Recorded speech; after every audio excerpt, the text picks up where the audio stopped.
Okay, wala mo na. Oo. Good morning po. Nes Aguilar from the Philippine Event News TV.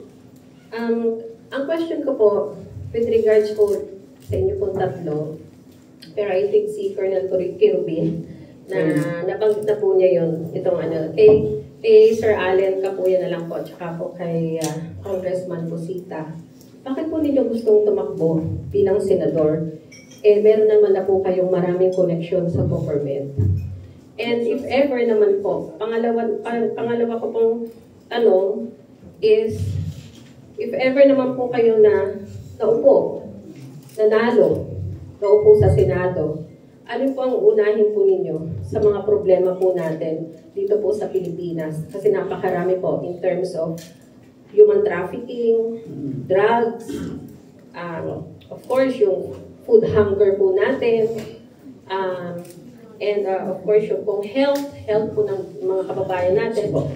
Yun po yung unang, yun po yung pakiramdaman nyo. Apo. Sige po, yung unang, kasi mag-usap po tayo ng oras. Sige po. Ano pong sagot nyo dun sa unang tanong, sir, ba't kayo tumakbo? Ang tanong ni ate, bakit kailangan tumakbo pa ako senador?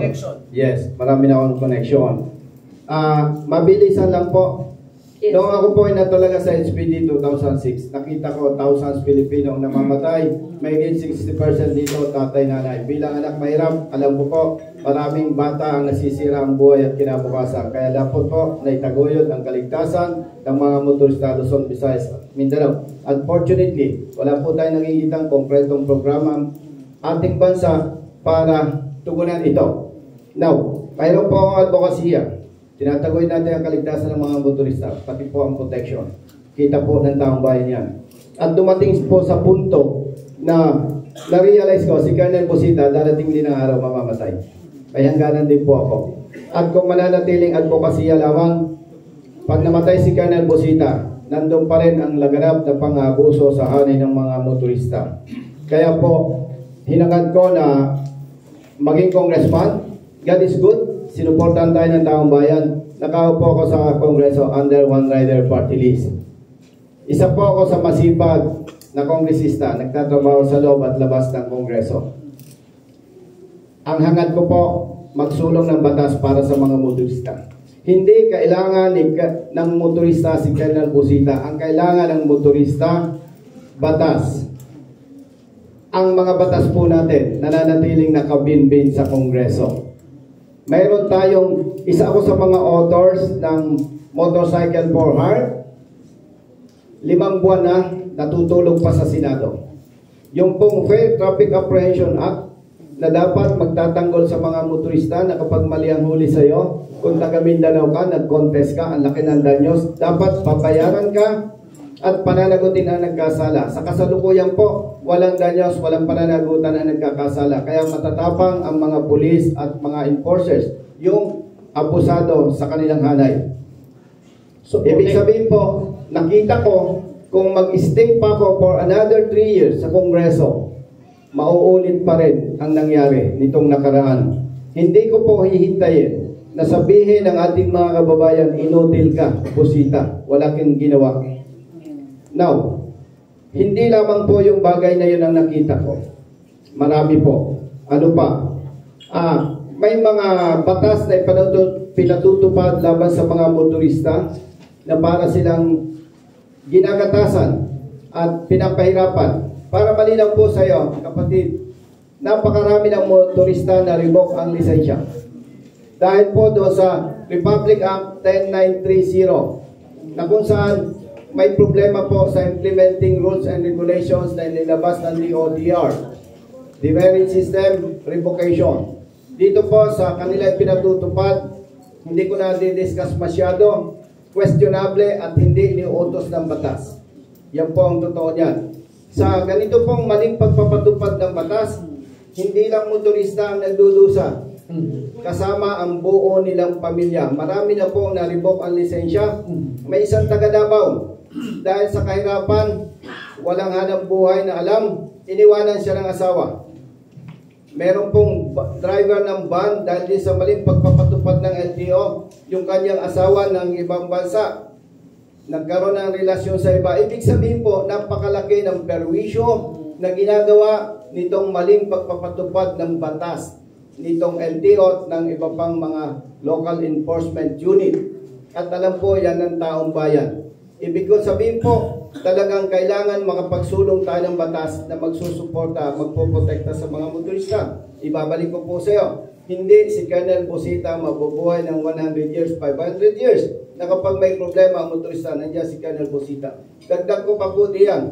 Ang dami kong nakitang problema. Hindi naman pwedeng sabihin, tumatakbo kong senador, pero para sa motorista lamang.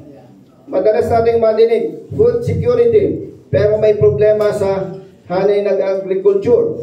Hindi buo. Nabanggit ko na ito kanina, pero para maging malinaw po sa iyo, anong intention ko? Ang Department of Agriculture hanggang regional level lang. Ang Provincial Agriculture, ang boss, si Governor. City and Municipal Agriculture, ang boss, si Mayor. Ibig sabihin po, bilang ako ay matagal na sa public service, hindi buo ang istruktura ng Department of Agriculture. Resulta nito, may magandang programa. Hindi makakaabot sa mga magsasaka. Mahal ang pagpapagawa ng sakahan. By the way, ako po ay anak ng magsasaka. Matalang ang walang puti. Yan po ay totoo, kaya knowledgeable ako sa usaping ito. Mahal ang pagpapagawa ng sakahan. Mahal ang seeds. Mahal ang fertilizers. Mahal ang insecticides. Mahal ang harvest. Pag-harvest. So matotal, ang laki ng gastusin ng mga magsasaka. Kapag na-harvest ang kanilang palay at iba pang mga produkto, halos walang kitain. Sayang lang ang pagod. Samantalang, kung nasusuportahan po ng pamahalaan ng mga magsasaka, tataas ang produksyon sa agrikultura.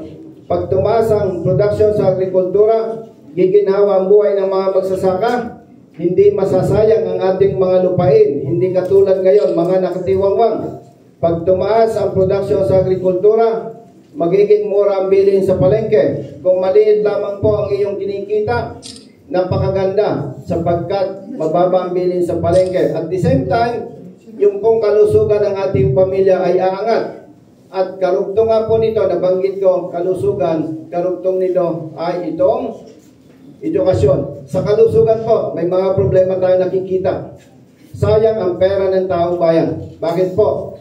Nawawala yung madalas nating madinig na prevention is better than cure. May pondong pamahalaan, pantulong sa mga may malulubhang kalagayan. Danas na danas ko po yan. Ang ating opisina ay tumutulong sa nangangailangan ng tulong. Pero masakit sapagkat alam ko po, bibilang lang ng mga ilang araw, mamamatay din ang pasyente. Sayang ang pera ng taong bayan. Samantalang, meron po tayong pwedeng gawing proactive measures para iangat ang kalusugan ng ating mga kababayan. At sa edukasyon naman po, banggitin ko na lang po, ate, para sa katanungan mo, kulang na kulang ang eskwelahan. Ano po ang pinaghinigpis ng ating damdamin? Kitang-kita natin, bilyones ang pera na nasasayang. Na sana ay maganda ang kalidad ng edukasyon ng ating mga kabataan. So yan po ay ilan lamang sa mga problemang nakita ko. At kung i-discuss ko po sa iyo, ay parang hindi naman tama para sa aking mga kasama. Marami po akong nakikitang problema na ang kaya ko lang itaya sa taong bayan, yung dedikasyon, prinsipyo at paninindigan. Ngayon, hindi ako pwedeng magsalita on behalf of Colonel Ariel Carubin and Sir Allen Capuyan. Sa kanyang party ko po, simple lamang, sa ating mga kababayan na susuporta sa akin at iluluklok ako sa Senado, simple lamang po, pag kayo nabigo at hindi na naging maganda ang performance ko, bababain po ninyo ako sa Senado, bababa po ako. Hindi na kailangan ng rally. Simpleng panawagan lang. Pwede po ilagay yan sa in